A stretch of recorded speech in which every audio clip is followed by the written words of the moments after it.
ശ്രീനാരായണ ദേവദേവ ഭഗവൻ കൂപ്പുന്നു വാഴ്ത്തുന്നു ഞാൻ.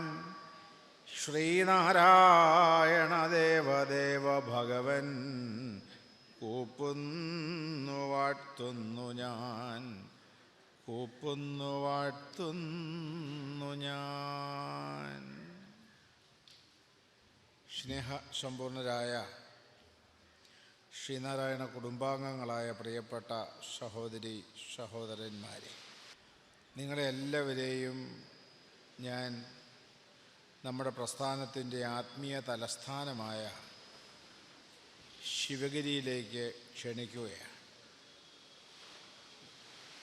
ശിവഗിരിയിൽ ഗുരുദേവൻ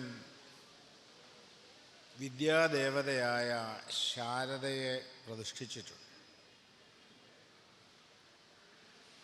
ആ ശാരദാമഠത്തിൻ്റെ തിരുമുറ്റത്ത് ചാഞ്ഞു ചരിഞ്ഞു നിൽക്കുന്ന നിരവധി തേന്മാവുകളുണ്ട്. ഗുരുദേവൻ തൃക്കൈകൾ കൊണ്ട് നട്ടു വളർത്തിയവയാണ് ആ തേന്മാവുകൾ. ഗുരുദേവൻ അന്ന്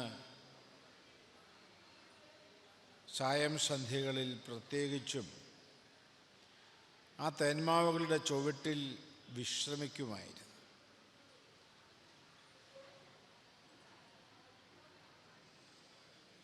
ഗുരുവിനെ ഒരു നോക്ക് കാണുന്നതിന് വേണ്ടി ജീവിതത്തിൻ്റെ നാനാതുറയിലുമുള്ള ആളുകൾ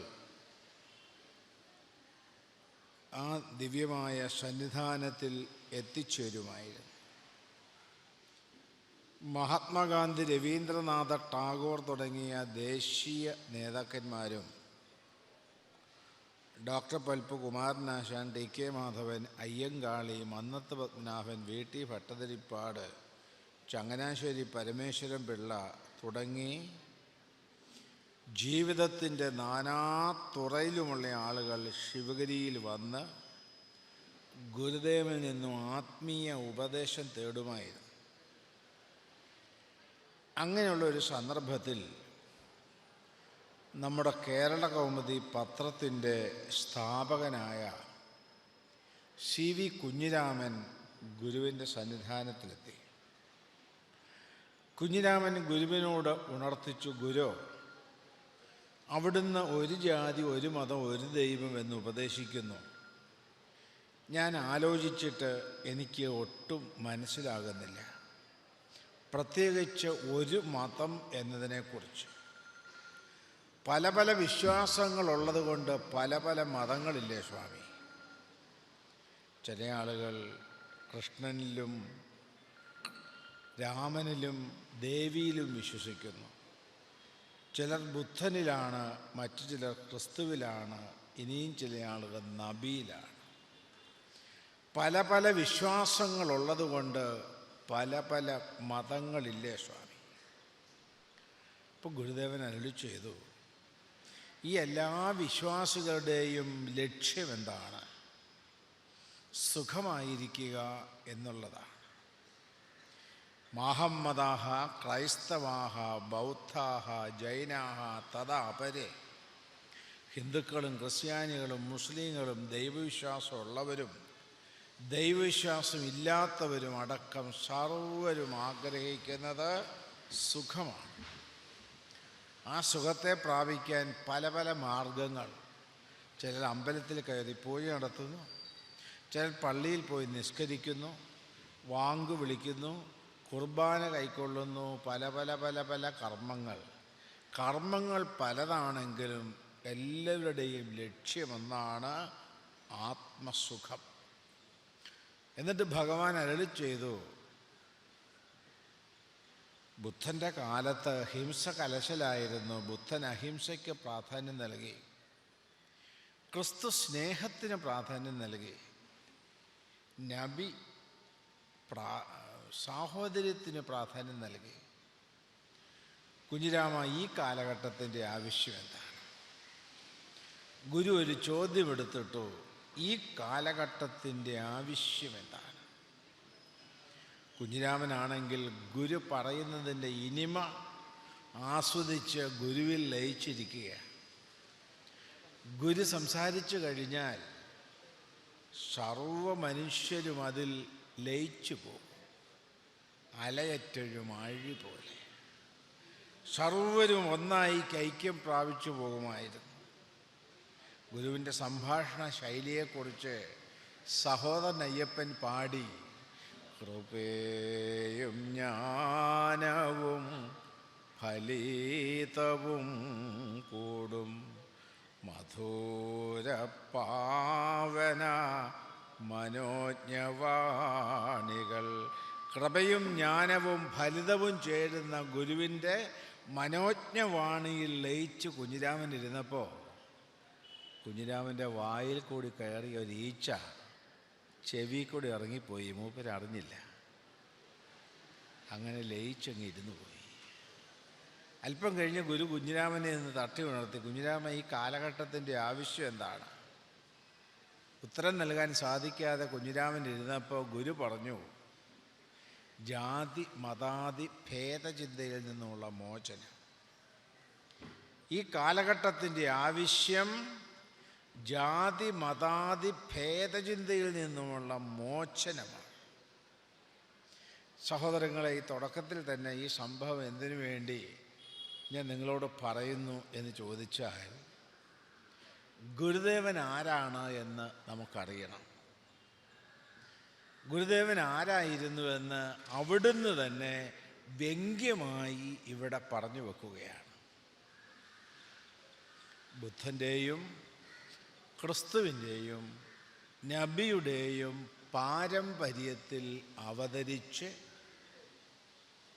ജാതി മതാതി ഭേദചിന്തയിൽ നിന്നും വിമോചിപ്പിച്ച് ഏകലോക ദർശനം ലോകത്തിന് പ്രദാനം ചെയ്ത ആധുനിക ഭാരതം ലോകത്തിന് സംഭാവന ചെയ്ത വിശ്വമഹാഗുരുവായിരുന്നു ഭഗവാൻ ശ്രീനാരായണ ഗുരു. ബുദ്ധൻ അഹിംസയ്ക്ക്, ക്രിസ്തു സ്നേഹത്തിന്, നബി സാഹോദര്യത്തിന് എന്ന് ഗുരുദേവൻ തന്നെ പറഞ്ഞിട്ട് ഈ കാലഘട്ടത്തിൻ്റെ ആവശ്യം എന്താണെന്ന് ചോദിക്കുകയും ജാതിമതാതി ഭേദചിന്തയിൽ നിന്നും സമൂഹത്തെ മോചിപ്പിക്കാൻ ഗുരു ശ്രമിക്കുകയും ചെയ്തത് കാണുമ്പോൾ ഗുരുദേവൻ വ്യംഗ്യമായി പറഞ്ഞു വെക്കുകയായിരുന്നു അവിടുത്തെ പാരമ്പര്യം. അതിൻ്റെ കൂടെ നമുക്ക് കൃഷ്ണനെയും കൂടി ചേർക്കാം. കൃഷ്ണൻ ജീവിച്ചിരുന്നൊരു ഗുരുവായിരുന്നു. പിന്നെ ഇതിഹാസ പുരുഷനാക്കി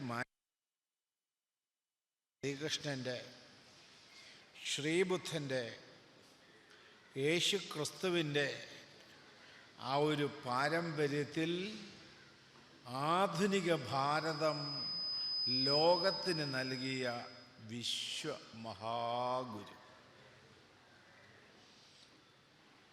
ആ മഹാഗുരുവിൻ്റെ പേരിലാണ് നാം ഈ ദിവ്യപ്രബോധനവും ധ്യാനവും ഇവിടെ നടത്തുന്നത്. ആ ഗുരുവിൻ്റെ തിരുസ്വരൂപം എന്താണെന്ന് നമുക്ക് അവധാരണം ചെയ്യണം. ഇപ്പോൾ വാസ്തവത്തിൽ ഗുരുവിനെ കേരളീയർക്ക് പലരും പരിചയപ്പെടുത്തി കൊടുക്കുന്നത് ഈഴവ സമുദായത്തിന് ശ്രീനാരായണ ഗുരു, പിന്നെ പുലയ സമുദായത്തിന് അയ്യങ്കാളി, നായർ സമുദായത്തിന് ചട്ടമ്പി സ്വാമിയോ മന്നത്ത് പത്മനാഭൻ. വിശ്വമഹാഗുരുവിനെ സാധാരണ സാമൂഹ്യ പരിഷ്കർത്താക്കളുടെ കൂടെ പറഞ്ഞു വെച്ച് ഗുരുദേവനെ വളരെ ഇകഴ്ത്തി കാണിക്കുന്ന, ചെറുതാക്കി കാണിക്കുന്ന ഒരു അവസ്ഥാവിശേഷത്തിലാണ് കേരളീയ ജനത നിൽക്കുന്നത്. ഞാൻ പറയുന്നു, ഇവിടെ കൂടിയിരിക്കുന്ന മുഴുവൻ ഗുരുഭക്തന്മാരോടും പറയുന്നു, സഹോദരങ്ങളെ, ഗുരുദേവനെ കാണേണ്ടതുപോലെ കണ്ട് കൈവണങ്ങാൻ സാധിക്കണം. ഗുരു ഈ രാജ്യത്ത് ജീവിച്ചിരുന്ന സാധാരണ സാമൂഹ്യ പരിഷ്കർത്താക്കളുടെ, സാമൂഹ്യ വിപ്ലവകാരികളുടെ, അയ്യങ്കാളിയുടെയോ മന്നത്ത് പത്മനാഭൻ്റെയോ ഒന്നും കൂടെയുള്ള ആളല്ല. അതിനെല്ലാം ഉപരിയായി അവിടുന്ന് തന്നെ പറഞ്ഞു വച്ചിട്ടുണ്ട്, ബുദ്ധൻ്റെയും ക്രിസ്തുവിൻ്റെയും നബിയുടെയും പാരമ്പര്യത്തിൽ അവിടുന്ന് വന്ന് ജനിച്ചു. ബുദ്ധരഹിംസയ്ക്ക്, ക്രിസ്തു സ്നേഹത്തിന്, നബി സാഹോദര്യത്തിന് ശ്രീനാരായണ ഗുരു ജാതി മതാദി ഭേദചിന്തയിൽ നിന്നും ജനതയെ മോചിപ്പിച്ച് ഏകലോക വ്യവസ്ഥിതിക്ക് വേണ്ടി നിലകൊണ്ടു. ആ മഹാഗുരു ശിവഗിരിയിൽ ആ തേന്മാവിൻ്റെ ചുവട്ടിൽ വിശ്രമിക്കുന്നു. നൂറുകണക്കിന് ആളുകൾ ഗുരുവിൻ്റെ സന്നിധാനത്തിലുണ്ട്.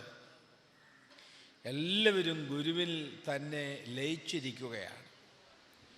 ഒരു മുട്ടസൂചി തറയിൽ വീണാൽ കേൾക്കാവുന്ന നിശബ്ദത അവിടെ തളം കെട്ടി നിൽക്കുന്നു.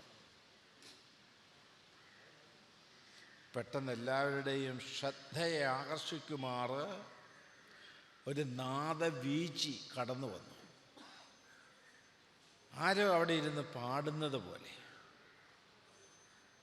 ആരാണ് ഈ പാട്ടുകാരൻ? ഗുരുദേവൻ കണ്ണു തുറന്നു നോക്കി. ശിഷ്യന്മാരും കണ്ണു തുറന്നു നോക്കി. ആരാണ് പാടുന്നത്? ഗാനഗന്ധർവൻ യേശുദാസും ഒന്നും അവിടെ ഇല്ല. പാടുന്നത് ആരെന്ന് ചോദിച്ചാൽ അണ്ണാറക്കണ്ണനാണ്. അവന് ആ മാവിൻ്റെ ചില്ലയിലിരുന്നു കൊണ്ട് ഗുരുവിനെ നോക്കി സ്തുതിക്കുകയാണോ എന്ന് തോന്നുമാറ് അവൻ്റെ ശബ്ദം ജില്ലു ജിങ്കാരനാദം പൊഴിക്കുന്നു. ഗുരുദേവൻ നോക്കിക്കഴിഞ്ഞപ്പോൾ അവൻ രണ്ട് കൈയും കൂപ്പി വാലുയർത്തിപ്പിടിച്ച് ഭഗവാനെ വീണ്ടും സ്തുതിക്കുകയാണ് എന്ന് തോന്നുമാറ് ഇങ്ങനെ ശബ്ദം പുറപ്പെടുവിപ്പിച്ചു. പെട്ടെന്ന് ഗുരുദേവൻ ശിഷ്യന്മാരോട് പറഞ്ഞു, നോക്കുക ഈ അണ്ണാറക്കണ്ണനെ. ഈ അണ്ണാറക്കണ്ണന് എത്രയേറെ ആനന്ദമുണ്ട്. ഈ അണ്ണാറക്കണ്ണൻ്റെ ആനന്ദം നിങ്ങൾക്കുണ്ടോ? ഈ അണ്ണാറക്കണ്ണൻ അനുഭവിക്കുന്ന ആനന്ദാനുഭൂതി നിങ്ങൾക്കുണ്ടോ? വീണ്ടും ഗുരു ചോദിക്കുകയാണ്, ഈ അണ്ണാറക്കണ്ണനും നാമും തമ്മിൽ എന്താ വ്യത്യാസം? ഈ അണ്ണാറക്കണ്ണൻ്റെ ജീവചൈതന്യവും നമ്മുടെ ജീവചൈതന്യവും തമ്മിൽ എന്താണ് വ്യത്യാസം? ഈ അണ്ണാറക്കണ്ണിരിക്കുന്ന ഈ തേന്മാവും ഇവിടെ നിൽക്കുന്ന തെങ്ങുകളും മാവുകളും വൃക്ഷങ്ങളും എല്ലാറ്റിലും ജീവനുണ്ട്. ഇതിൻ്റെ ജീവനും പശുപക്ഷി മൃഗാദികൾ, പ്രാണിവർഗങ്ങൾ, പറവർഗങ്ങൾ ഇവയുടെ എല്ലാം ജീവചേതനയും തമ്മിൽ എന്ത് വ്യത്യാസമുണ്ട്? അത് ഞാൻ അവസാനിപ്പിക്കുക കേട്ടോ. എഴുന്നേറ്റ് പോകണ്ട, ഇപ്പം തന്നെ നിർത്തുക. നിർത്തിയതിന് ശേഷം നമുക്ക് പോകാം.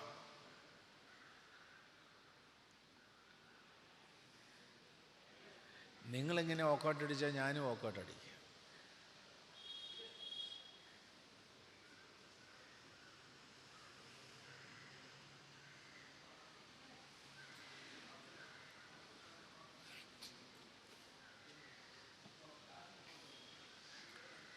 എന്താ ഞാൻ പറഞ്ഞത്?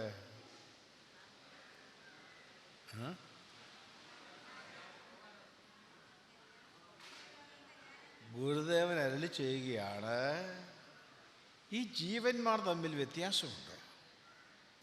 മനുഷ്യരുടെ ജീവൻ മാത്രമല്ല, പശുപക്ഷി മൃഗാദികളുടെയും പ്രാണിവർഗങ്ങളുടെയും പറവവർഗങ്ങളുടെയും എല്ലാ ജീവന്മാരും തമ്മിൽ എന്ത് വ്യത്യാസമുണ്ട്?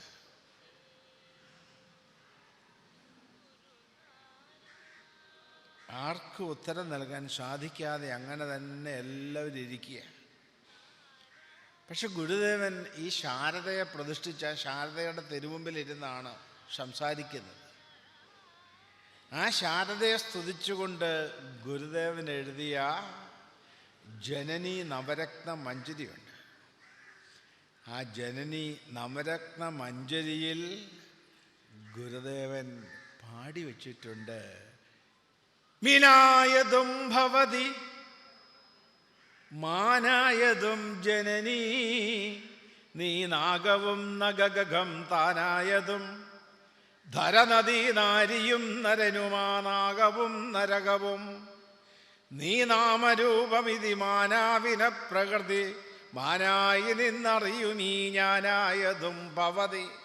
ഹേ നാദരൂപിണിയഹോ നാടകം നിഖിലവും മീനായതും മാനായതും പക്ഷിയായതും പറവയായതും നഖമായതും ഖഗമായതും ഓടുന്നതും പറക്കുന്നതും ഇഴയുന്നതും നരനായതും നാരിയായതും സ്ത്രീയായതും പുരുഷനായതും ദേവനായതും അസുരനായതും സ്വർഗമായതും നരകമായതും എന്നുവേണ്ട സവരിയൂഥാദി നിഖില സകല പ്രപഞ്ചമായി നിൽക്കുന്നതും ഇതിനെയെല്ലാം അറിയുന്ന ഞാനായി ശ്രീനാരായണ ഗുരുവായി നിൽക്കുന്നതും ഒരേ ചൈതന്യം തന്നെ. ശ്രീനാരായണ ഗുരുദേവൻ അവിടുത്തെ ആത്മഭാവത്തെ വെളിപ്പെടുത്തുകയാണ്. സൗരയൂഥാദി നിഖില സകല പ്രപഞ്ചവും അതിലുള്ള ജീവചേതനയും ശ്രീനാരായണ ഗുരുവും തമ്മിൽ യാതൊരു ഭേദവ്യത്യാസവുമില്ല. ഉപനിഷത്ത് പഠിപ്പിക്കുന്നു, സർവഭൂതവും ആത്മാവിലാത്മാവിനെയും അങ്ങനെ സർവഭൂതത്തിലും കാണുന്നു. അവനെന്തുള്ളു നിന്ദ്യമായി തന്നിൽ നിന്ന് അന്യമല്ലാതെ എന്നു കാണുന്നു സർവവും. അന്നേതു മോഹം അന്നേത് ശോകം ഏകത്വദൃക്കിന്. ഏകത്വദൃക്ക് എല്ലാറ്റിനെയും ഒന്നായി കാണുന്നവൻ ശോകമോഹങ്ങളെ തരണം ചെയ്യും. അവർക്ക് ശോകവും മോഹവും ദുഃഖവും ഉണ്ടാകില്ല. ശ്രീനാരായണ ഗുരു അപാരമായ ആനന്ദാനുഭൂതിയിൽ വിഹരിച്ച ആളാണ്. സർവദാ ആനന്ദാനുഭൂതിയിൽ സദാസമയവും വിഹരിച്ചുകൊണ്ട് അദ്വൈത ബോധത്തിൽ അമർന്നാണ് ഗുരു ജീവിതം നയിച്ചത്. ഗുരുവിൻ്റെ ദർശനം അദ്വൈതമായിരുന്നു. അദ്വൈതം എന്ന് പറഞ്ഞാൽ ഒന്ന് മാത്രം, ഒരേ ഒരു ഈശ്വരൻ മാത്രം. ആ ഈശ്വരനാണ് പലതായി പ്രകാശിക്കുന്നത്.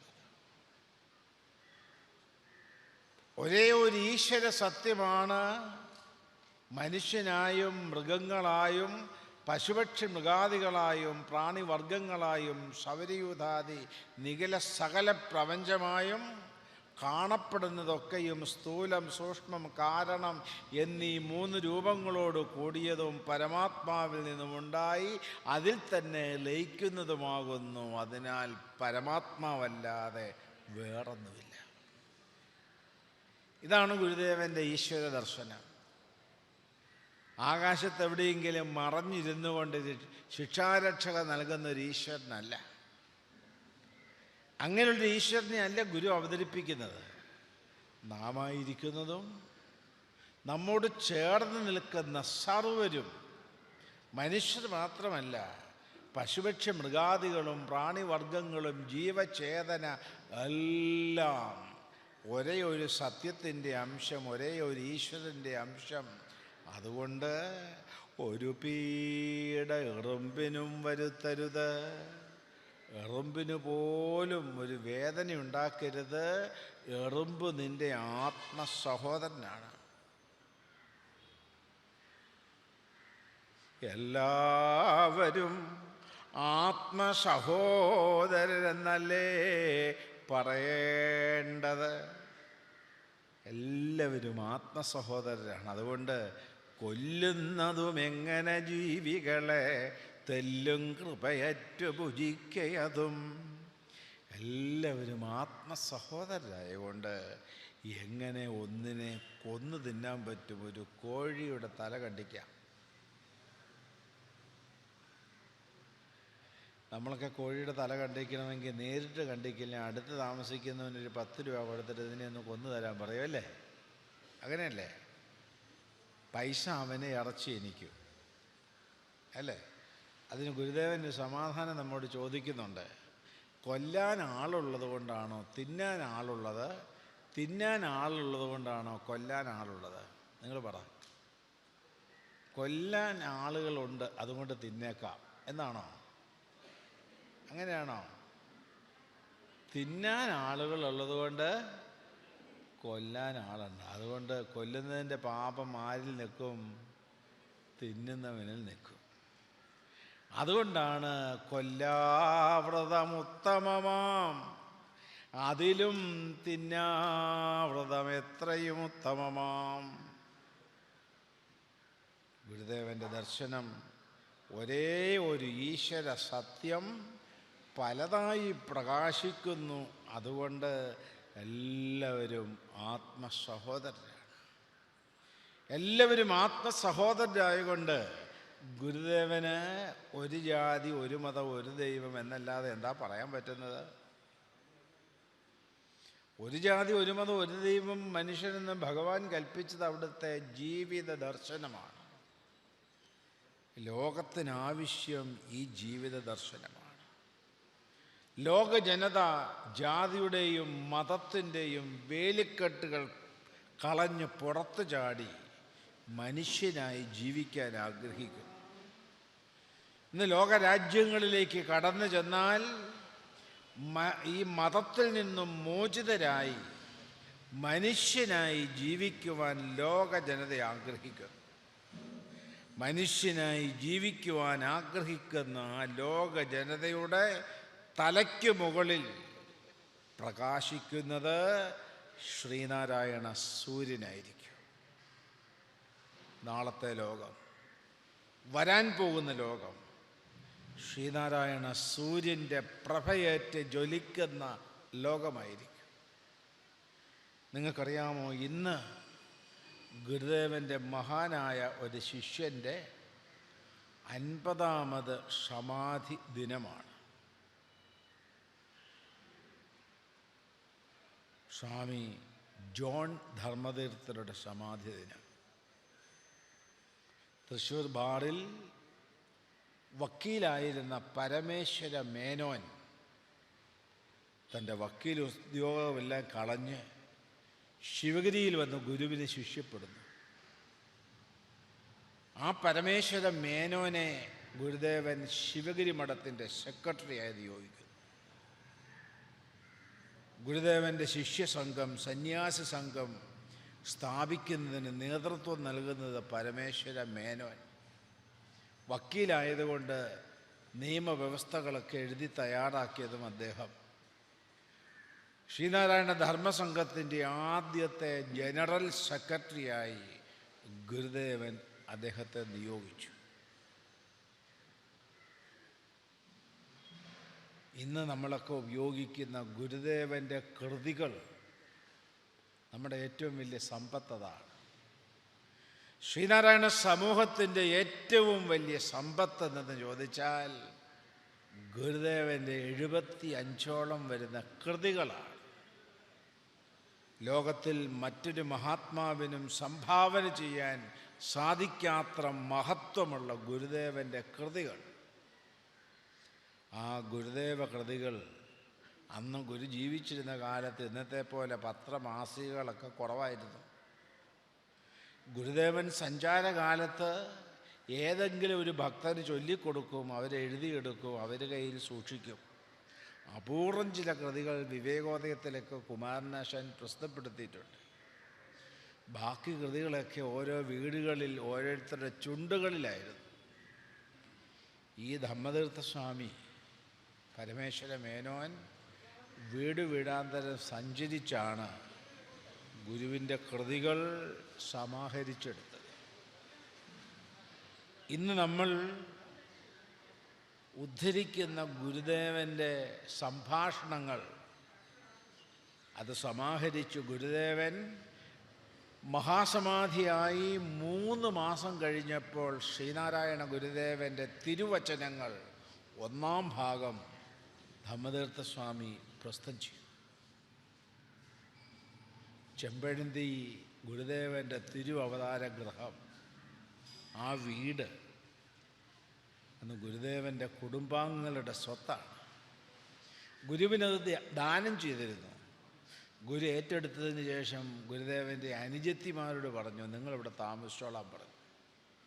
ഗുരുദേവന് 3 അനുജത്തിമാരാണ് ഉണ്ടായിരുന്നത്, കൊച്ചു, മാതാ, ദേവി. അതിൽ ഗുരു ജീവിച്ചിരുന്നപ്പോൾ തന്നെ കൊച്ചു മരിച്ചുപോയി. മാതയും ദേവിയും ജീവിച്ചിരുന്നു. അതിൽ മാതയോട് ഗുരുദേവൻ കൽപ്പിച്ചു, ഇവിടെ താമസിച്ചുകൊള്ളുക. ശിവഗിരിയിൽ നിന്ന് ആവശ്യപ്പെടുമ്പോൾ തിരികെ കൊടുത്തുകൊള്ളണം. ഇത് കഴിഞ്ഞ് ഏതാനും മാസങ്ങൾ കഴിഞ്ഞപ്പോൾ ഭഗവാന്റെ മഹാസമാധി. ധമ്മതീർത്ഥസ്വാമി ചെമ്പഴന്തിയിൽ വന്നു. അപ്പോൾ ഗുരുദേവൻ്റെ കുടുംബാംഗങ്ങൾ അവകാശങ്ങൾ പറഞ്ഞു നിന്നു. ഞാൻ അറിഞ്ഞത് 115 അവകാശികളുണ്ടായിരുന്നുവെന്നാണ്. ഓരോ അവകാശികളും എത്ര രൂപ ആവശ്യപ്പെട്ടോ തർക്കിക്കാൻ നിൽക്കാതെ അവർക്കെല്ലാം ആ രൂപ ഈ ധമ്മതീർത്ഥന് കൊടുത്തു തീർത്തു. എന്നിട്ടാണ് ചെമ്പഴന്തി ഗുരുകുലം ശിവഗിരി മഠത്തിൻ്റെ ഭാഗമാകുന്നത്. ആ ധമ്മതീർത്ഥൻ പിന്നീട് വടക്കേ ഇന്ത്യയിൽ യാത്ര ചെയ്തു.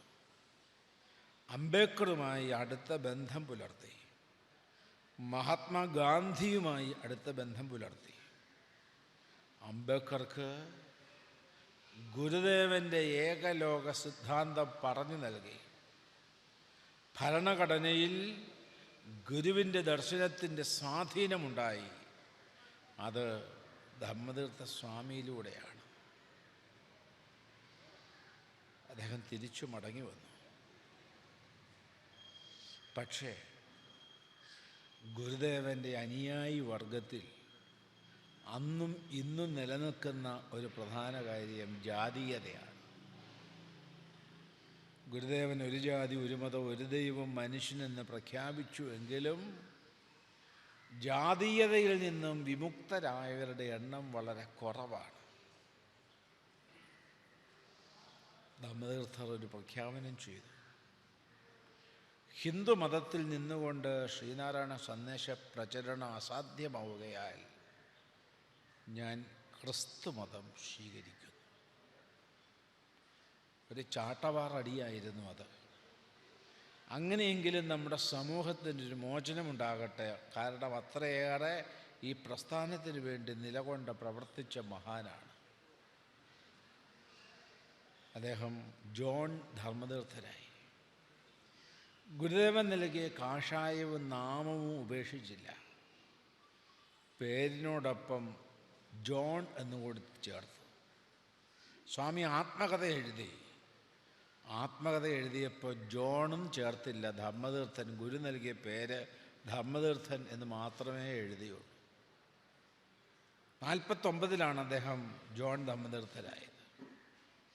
1953 ഗുരുദേവൻ്റെ ജന്മശതാബ്ദി പ്രമാണിച്ച് ഗുരുവിൻ്റെ ജീവിത ചരിത്ര ഗ്രന്ഥമുണ്ടാകണം.